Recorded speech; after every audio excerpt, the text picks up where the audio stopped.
of noise. Ladies and gentlemen, it is the one and only Manu Bennett.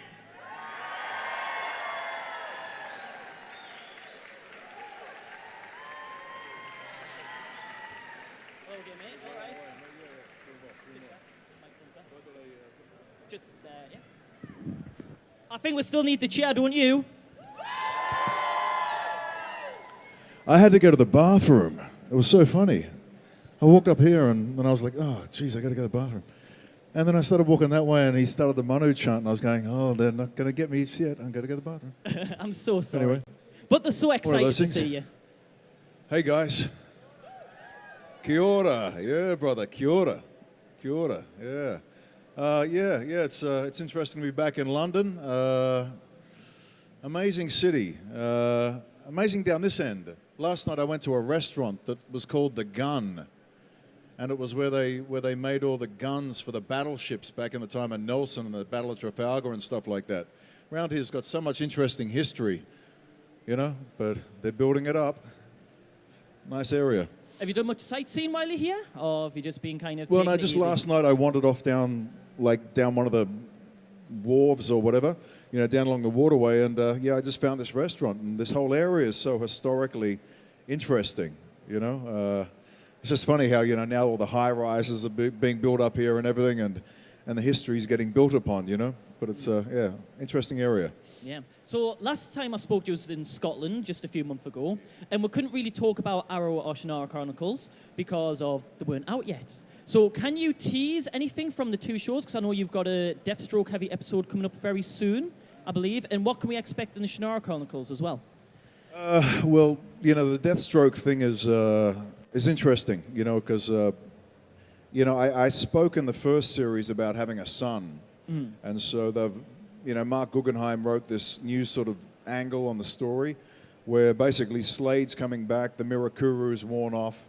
He's kind of like back to being the guy that Oliver first met. And the two of them, you know, at the end of last season, or season 5, you know, Oliver's had to save his son, and Slade helped him do that. And the deal was that he would help me find my son.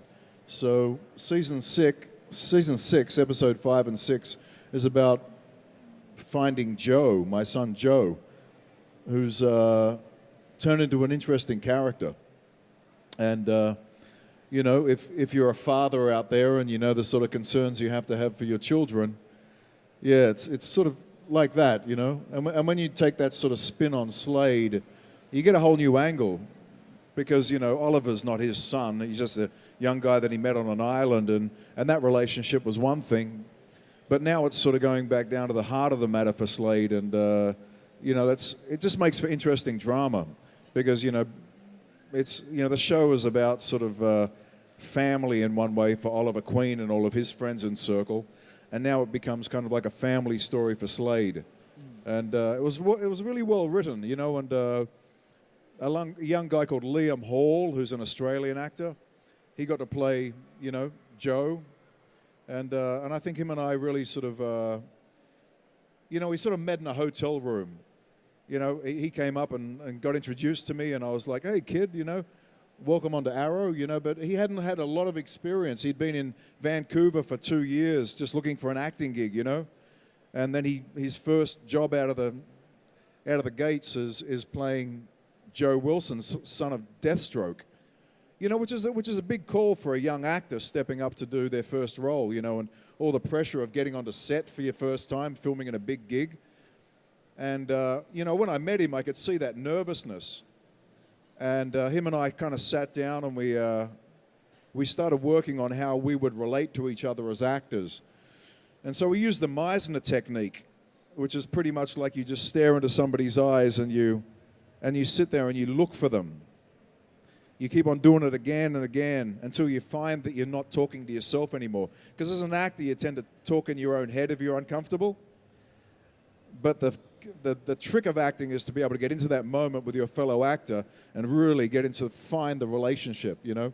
So, you know, Liam and I went through this process for 2 days leading up to the gig, and you know, at the end, I think we really got it right. You know, we using that method, we got right what needed to happen between us. And yeah, it's an interesting 2 episodes. Who's a fan of Arrow? Okay, I think you're going to like it. You know, it's good. It's good stuff. Yeah, is it tough being, we'll come back to Shannara Chronicles in a second, but is it tough knowing that you're a guest star on the show and you've only got a number of episodes to try and get your portrayal of the character across? Is that tough? Do you feel like you have to work twice as hard as the regulars?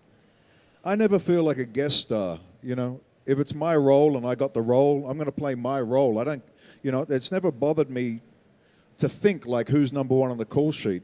And I think as any actor, you know, if you've got that sort of ambition out there to get out there and do your work, you know, just it's your role. It's your moment, you know. And I've always just considered whether it be Crixus or Razog or Alanon or Slade, you know, it's you just have to bring what you can bring to a role, you know. I've enjoyed working on television because you get the luxury of having time to develop characters. And I feel like in a film, you have so little time to get through a character development. But the wonderful, and I think the reason why people are becoming so much more connected to TV series is because, one, the quality's gotten so much better. I mean, you can watch a television series and it's as good a quality as a film these days, very close. But you can watch it hours after hours after hours and invest in the characters, and so you have a relationship. You know, a movie's like a one-night stand. Like, how many times have you been to the movies and you walked out going like, that just didn't pay off? But, you know, if you choose a series that you're really into, you know, you can belong to it for years. You know, I have so many people come up to me and, like, they look at me and it's like that Meisner thing. They look at me and they look at me like they know me. And I have to realize, oh, right, because for 3 years they watched me as Crixus and they invested themselves in it. You know, and so I look at them and it's like we know each other. And I like that kind of responsiveness as an actor. You know, it's maybe movies are about being a superstar, but you know, being a TV actor and having that length of time to form a relationship with your audience, it's like you become a friend or you become something to them. You know, there's a little bit more meaningful. Yeah. So quickly, just tease. What can we expect? I believe Shannara Chronicles is up to episode 4. What can you quickly tease for us? Who watches Shannara Chronicles? Okay. Yes, reflective. You know, Alanon, have they revealed the Alanon scenario with Marith? If they haven't, then I might have just blown it. Anyway. Spoilers, but we like spoilers. We can look forward to that. There's a development of the relationships, and you know, I was really proud of everybody in Shannara Chronicles this year. We have an incredible crew, an incredible amount of artists. That show looks so rich in its visual quality, and I have to say that my fellow co-workers in production, you know, the people who do wardrobe and makeup and all of these jobs that make the scene look amazing, they've done such an incredible job. And you know, for Shannara, I think the biggest kudos has to go to production. You know, they've done such a good job. Unfortunately, we've been bounced around on a couple of networks who can't really decide what to do with our show. And that's kind of not been the best thing for the show. But, you know, I think if the audiences that enjoy the books, Terry's books are fantastic. Terry's like an incredible writer. You know, then if they watch the show, they'll see how richly we've reinterpreted that world visually. Yeah. Now, what I want to do is some fan questions, because usually they're very interesting. Now, the gentleman here, I said I wanted to use you for something because, first of all, you're wearing an awesome mask right now. So that's my boy. Would you like to come here a second? Guy. Come here. Yeah, so I did promise you something. Jump on the sofa here. Jump on the sofa here. Right, now, sit there. You're going to do my job. You be cheeky to me, you get jobs. Right, do you have a question for Manu? Yeah. Yeah, hit me with it. Are we going to break dance? This kid's got some moves. If you were to pick between a lifetime supply of pizza or Mirakuru, what would you pick?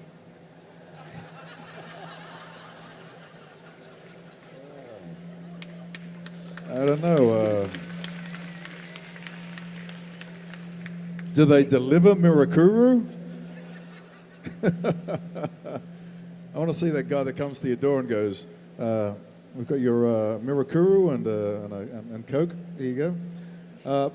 Well, to be honest, kid, you know, the thing about Slade Wilson and Deathstroke, you know, is that he's a complex character that originally in the comic book series is kind of like ignited into his superpowers because of a military test. You know, in the TV series, it became a little bit more of an evil arc.